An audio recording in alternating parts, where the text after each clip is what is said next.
Hello everyone, I am Nikki and welcome to Nikki CS class. Nikki CS class में आपका बहुत बहुत स्वागत है। अगर आप अभी तक चैनल को सब्सक्राइब नहीं किए हो तो पहले चैनल को सब्सक्राइब कर लो एंड बेल आइकन को दबा लो चैनल के बाकी सारे लेटेस्ट अपडेट जल्द से जल्द पाने के लिए।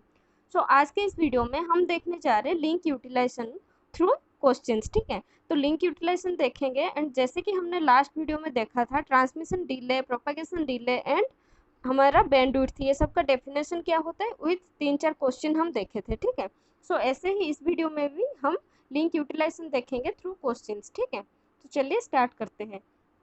First of all link utilisation, इसमें देखो मैंने लास्ट वीडियो में बताया था जैसे ये हमारा सेंडर है एंड रिसीवर है।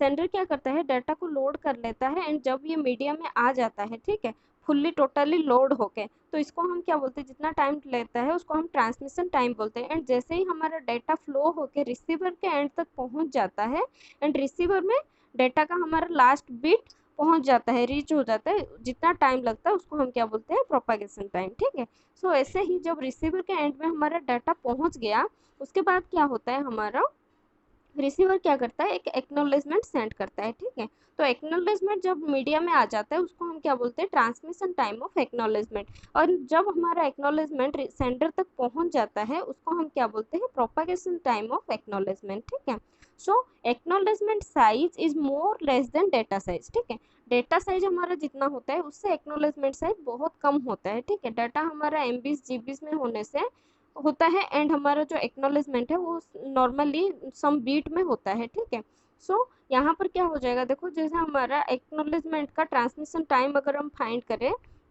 तो क्या होगा, एक्नॉलेजमेंट का साइज, ठीक है, डिवाइडेड बाई हमारा बैंडविड्थ। जैसे हमने ट्रांसमिशन टाइम ऑफ डेटा निकाला था ऐसे ही ट्रांसमिशन टाइम ऑफ एक्नॉलेजमेंट क्या होगा, acknowledgement size divided by bandwidth. अगर आप लास्ट वीडियो नहीं देखे हो तो पहले वो वाला वीडियो देख लो क्योंकि मैंने उसमें दिखाया था कैसे हमारा ट्रांसमिशन टाइम एंड जो हमारा प्रोपगेशन टाइम है वो फाइंड करते हैं। ठीक है, तो उसी फॉर्मूला को यूज करके यहाँ पर ट्रांसमिशन टाइम निकाले हैं बट डेटा का नहीं, एक्नॉलेजमेंट का। ठीक है, सो यहाँ पर देखो जो न्यूमरेटर है हमारा, न्यूमरेटर का साइज बहुत छोटा हो जा रहा है। ठीक है, क्योंकि एक्नॉलेजमेंट साइज हमारा बहुत स्मॉल है डेटा साइज से, तो जब भी हमारा न्यूमरेटर से डिनोमिनेटर बड़ा रह जाएगा वहां पर क्या होगा, वैल्यू बहुत स्मॉल आ जाएगा। ठीक है, सम 0.0000 समथिंग आ जाएगा। इसीलिए हम क्या करते हैं, जो एक्नॉलेजमेंट है ट्रांसमिशन टाइम का उसको हम क्या करते हैं, नेग्लिजिबल मानते हैं। तो यहाँ पर नोट क्या है, transmission time of the acknowledgement is negligible. हमेशा जो ट्रांसमिशन टाइम है एक्नॉलेजमेंट का ये नेग्लिजिबल होगा। एंड इसके पीछे जो रीजन क्या है, क्योंकि एक्नॉलेजमेंट का जो हमारा साइज है वो बहुत ही स्मॉल है। ठीक है, acknowledgement size is small in amount. ठीक है, जैसे यहाँ पर small divided by small numerator bye, अब कितना भी बड़ा ले लो डिनोमिनेटर ये हमेशा क्या हो जाएगा, 0.0000 में आ जाएगा, इसीलिए उसको हम क्या करते हैं, नेग्लिजिबल करते हैं। देन यहाँ पर अगर मैं देखूँ, देखो जो फुल प्रोसेस होता है हमारा डाटा सेंड का, ये सेंडर के साइड है एंड ये रिसीवर के साइड है। हाँ, जब यहाँ पे हमारा डाटा यहाँ पर बफर में है, ठीक है, बफर में डाटा क्यों रखा जाता है, क्या होता है, ये सब हम बाद में देखेंगे। ठीक है, रिसेंड करने के टाइम पे ये काम आता है, इसीलिए बफर में हम डाटा रखते हैं। अभी के लिए इतना जान लो। तो ट्रांसमिशन टाइम यहाँ पर जैसे स्टार्ट होता है ट्रांसमिट करना डाटा, ठीक है, यहाँ पर क्या हुआ, फास्ट बीट हमारा पहुंच गया, देन यहाँ पर हमारा क्या है, लास्ट बीट पहुंच गया। ठीक है, लास्ट बिट रिसीवर के एंड तक पहुंच गया, यहाँ पर एक टाइमर स्टार्ट होता है। ठीक है, कुछ टाइम लेता है, यहाँ से पता चलता है। देन इसके बाद क्या होता है, ये जो टोटल टाइम है जब लास्ट बीट हमारा पहुंच जाता है रिसीवर के एंड में तो उसको हम क्या बोलते हैं, प्रोपागेशन टाइम। तो ये क्या है, टीपी एंड ये क्या है हमारा, टीटी। ठीक है, अभी रिसीवर के एंड में डाटा पहुंच गया, पहुंचने के बाद रिसीवर क्या करेगा, एक एक्नॉलेजमेंट सेंड करेगा। ठीक है, सेंडर को एक्नॉलेजमेंट, यहाँ पर लास्ट बिट एक्नॉलेजमेंट का सेंड हो गया। ठीक है, तो फिर ये जो टाइम है ये क्या है, एक्नॉलेजमेंट का ट्रांसमिशन टाइम। ठीक है, एंड ये क्या है, propagation time of acknowledgement, acknowledgement का प्रोपेगेशन टाइम। ठीक है, तो टोटल टाइम यहाँ पर हमें कितना लगता है, ट्रांसमिशन टाइम ऑफ डेटा, एक डाटा सेंड करने के लिए हमें कितना टाइम लगता है, transmission time of data plus transmission time of acknowledgement plus transmission time of क्या है, sorry, propagation time of data plus propagation time of हमारा एक्नॉलेजमेंट। ये हमारा जो है क्या है, ये टोटल टाइम है। टोटल टाइम एक डाटा सेंड करने के लिए हमें इतना लगता है। सो यहाँ पर देखो जो ट्रांसमिशन टाइम ऑफ डेटा है ये ठीक है, लेकिन ट्रांसमिशन टाइम ऑफ एक्नॉलेजमेंट मैंने क्या बताया नेग्लिजिबल है, इसको अगर 0 मान लो तो टोटल टाइम हमारा कितना बच जाता है 1 टी, ठीक है, टी प्लस, देखो जो प्रोपेगेशन टाइम है एक्नॉलेजमेंट हो या फिर डेटा हो, दोनों का प्रोपेगेशन टाइम हम नेग्लेक्ट नहीं कर सकते क्योंकि ये कुछ टाइम लेता है, ठीक है। सो 2 टी, ये 2 टी होता है, ठीक है। तो टोटल टाइम हमारा क्या हो गया टी प्लस 2 टी, किसी भी डाटा को सेंड करने के लिए सेंडर टू रिसीवर। सो यहाँ पर ऐसे ही देखो, जैसे यहाँ यहाँ से यहाँ हमारा डाटा फ्लो होने के लिए हम इसको क्या बोलते हैं propagation time of data. And जब एक्नॉलेजमेंट आता है, एक्नॉलेजमेंट आने के बाद एक्नॉलेजमेंट रिसीवर एंड से सेंडर एंड तक पहुँचा है, ये ट्रांसमिशन प्रोपेगेशन टाइम ऑफ हमारा एक्नॉलेजमेंट होता है। हाँ, सो जो प्रोपेगेशन टाइम ऑफ एक्नॉलेजमेंट होता है वो इक्वल होता है, अप्रोक्सीमेटली इक्वल होता है प्रोपेगेशन टाइम ऑफ डेटा तक, इसीलिए यहाँ इसको हम नेग्लेक्ट नहीं कर सकते, ठीक है। सो हमारा देयरफॉर टोटल टाइम कितना हो गया transmission time of data, transmission propagation time of data, transmission time of acknowledgement and propagation time of acknowledgement, and जो ये है ये हमारा नेग्लिजिबल है, ठीक है। एक्नॉलेजमेंट का ट्रांसमिशन टाइम, तो टोटल टाइम हमारा क्या हो गया टी प्लस 2 टी। सो ये तो हो गया हमारा टोटल टाइम।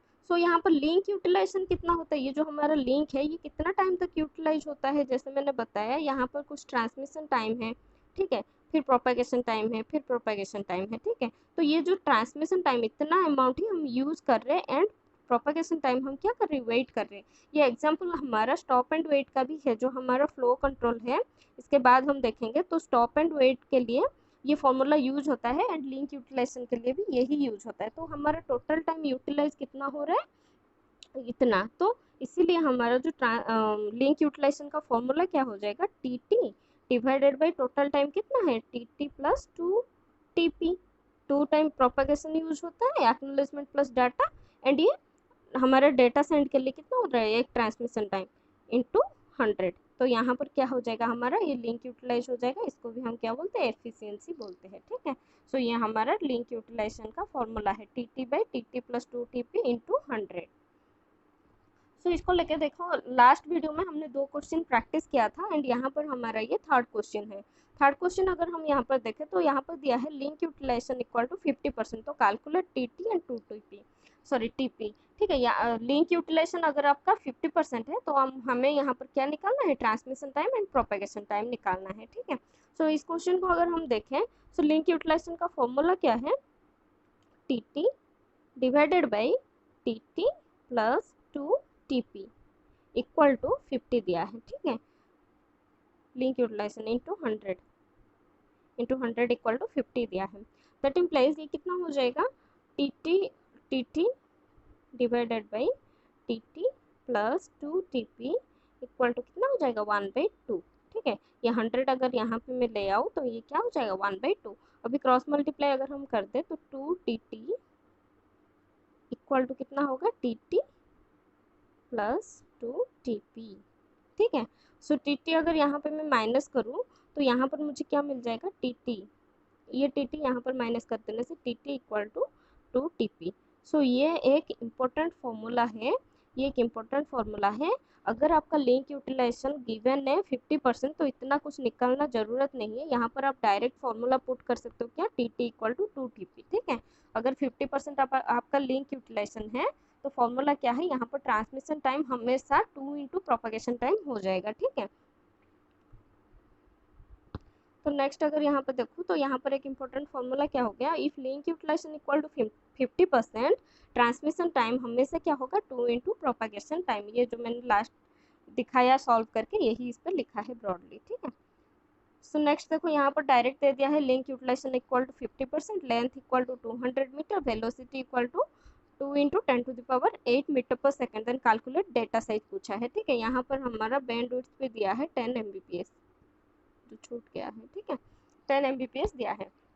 तो यहाँ पर आपको लिंक यूटिलाइजेशन देने से इतना पता चल गया कि टी हमारा क्या है 2 इंटू टी एंड टी का फॉर्मूला क्या है data size divided by bandwidth equal to length by velocity, ठीक है। ये लास्ट वीडियो में मैंने फॉर्मूला बताया था, अब देख लो, ठीक है। तो डेटा साइज इसमें क्वेश्चन में पूछा है, अगर मैं इसको फाइंड करूँ तो डेटा साइज को मैं डी ले लेती हूँ, डी डिवाइडेड बाई बैंडविड्थ हमारा कितना दिया है 10 इंटू एमबीपीएस दिया है 10⁻6, ये भी मैंने लास्ट वीडियो में बताया था, M in bits per second, ठीक है, BPS bits per second equal to length कितना दिया है 200 metre divided by velocity 2 into 10⁸ metre, ठीक है।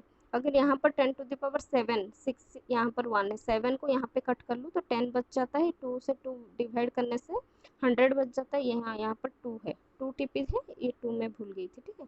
तो ये टोटल हम अगर फाइंड कर ले तो यहाँ पर कितना आ जाएगा 20 बीट्स आ जाएगा, तो डेटा साइज हमारा कितना है 20 बीट्स।